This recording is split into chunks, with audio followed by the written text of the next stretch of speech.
Hello students, welcome back to Sociology classes BA part 3rd.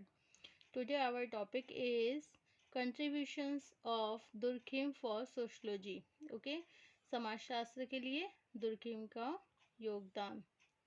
Okay student, so without wasting much time we should start this video on this topic. Okay, Durkheim एक मौलिक विचारक थे. वह अनेक दूसरे विद्वानों से प्रभावित अवश्य हुए, लेकिन उन्होंने सभी विचारों को एक नया रूप देकर समाजशास्त्र को वास्तविक अर्थों में एक वस्तुनिष्ठ विज्ञान बनाने का प्रयत्न किया. ओके,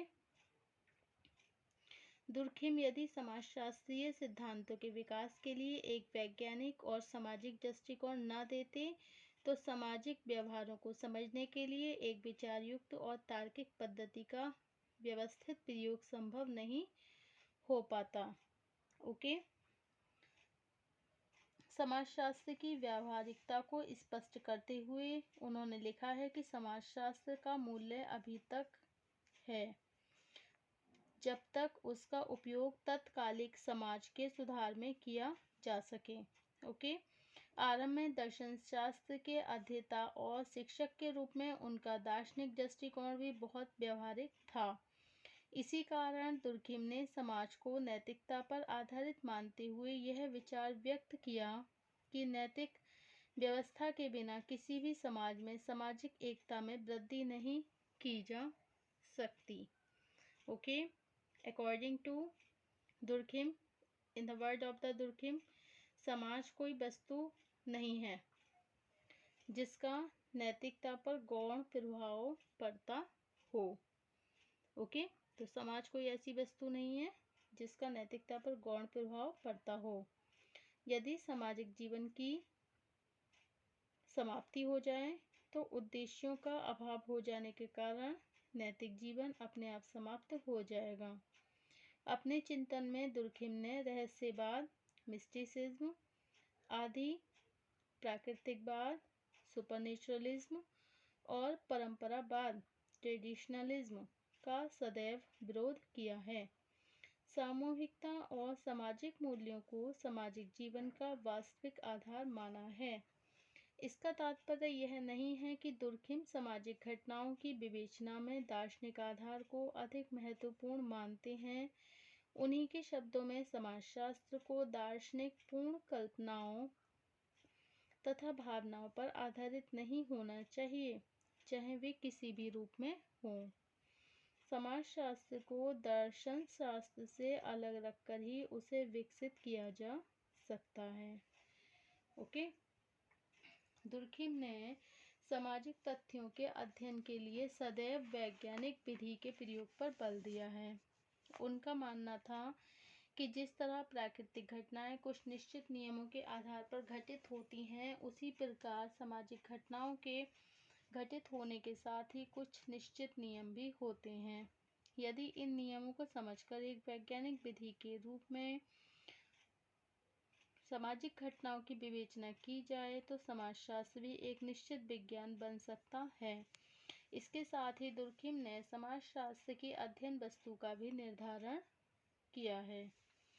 उन्होंने दूसरे विद्वानों से विभिन्न विचार प्रस्तुत करते हुए श्रम विभाजन को एक सामाजिक तथ्य मानते हुए उसके कारण तथा परिणामों की भी व्याख्या की है.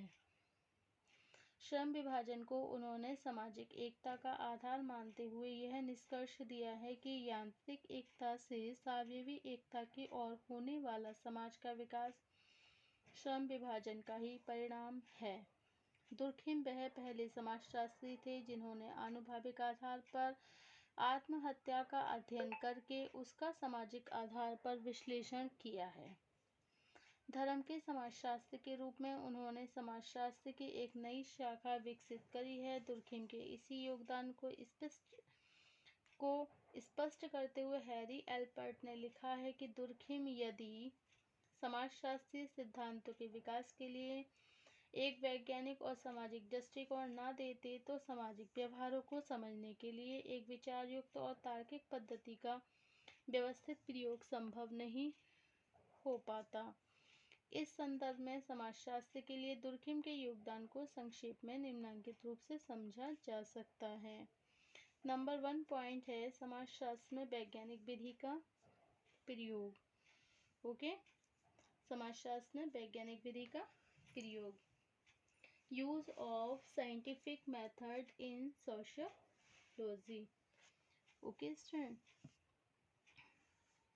अपनी पुस्तक समाजशास्त्रीय पद्धति के नियम में दुर्खिम ने सबसे पहले यह स्पष्ट किया है कि सामाजिक घटनाओं के अध्ययन के लिए एक वैज्ञानिक पद्धति का प्रयोग करना आवश्यक है।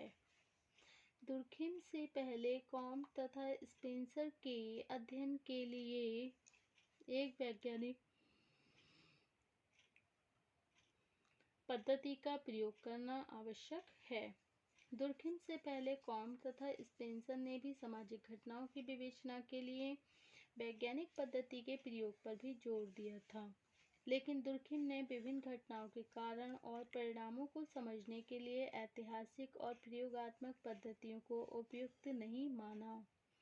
दुर्खिम ने तुलनात्मक विधि के प्रयोग को सबसे अधिक महत्व दिया और यह वो विधि है जिसके द्वारा समाज में घटित होने वाली विभिन्न घटनाओं की तुलना करके तथा एक घटना से दूसरी घटना के सह संबंध को स्थापित करने के लिए उनके कारण को जानने का प्रयत्न किया जाता है।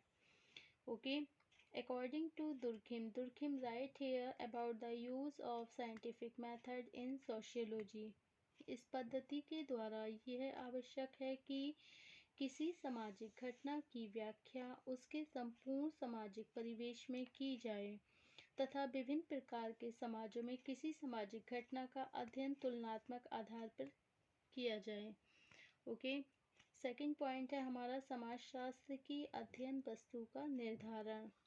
सामाजिक तथ्य, determination of subject matter of sociology and social facts। Okay, Durkheim वह पहले समाजशास्त्री थे जिन्होंने समाजशास्त्र को एक स्वतंत्र रूप देने के लिए इसकी विषय वस्तु का निर्धारण किया और इसके अनुसार समाजशास्त्र की वास्तविक अध्ययन वस्तु सामाजिक तथ्य सोशल फैक्ट हैं। सामाजिक तथ्यों का वैज्ञानिक रूप से अध्ययन करने के लिए दुर्खिम ने कहा है कि पहला और सबसे मौलिक नियम ये है कि सामाजिक तथ्यों पर वस्तु के रूप में विचार किया जाए। इसका अर्थ है जिस प्रकार किसी वस्तु को उस रूप में देखा जाता है जैसा कि वास्तव में है, उसी प्रकार सामाजिक घटनाओं अथवा तथ्यों का पक्षपात रहित होकर अवलोकन करना भी जरूरी होता है। सामाजिक तथ्यों को परिभाषित करते हुए दुर्खिम ने लिखा है कि सामाजिक तथ्य कार्य करने, विचार कर तथा अनुभव करने के वे तरीके हैं जो व्यक्ति की चेतना के बाहर स्थित होते हैं तथा जिनमें दबाव की इतनी क्षमता होती है कि वे व्यक्ति के व्यवहारों को नियंत्रित करते रहते हैं। ओके, इसी प्रकार सभी नैतिक नियम, सामाजिक मर्यादाएं, धार्मिक प्रतिमान, वैधानिक नियम, भाषा, आर्थिक व्यवस्था आदि सामाजिक तथ्यों के ही उदाहरण हैं। नेक्स्ट पॉइंट है आपका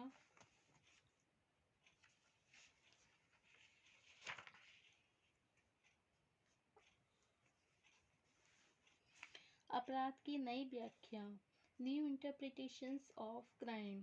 साधारणतया सभी विद्वानों ने अपराध को एक विघटनकारी व्यवहार के रूप में स्पष्ट किया है।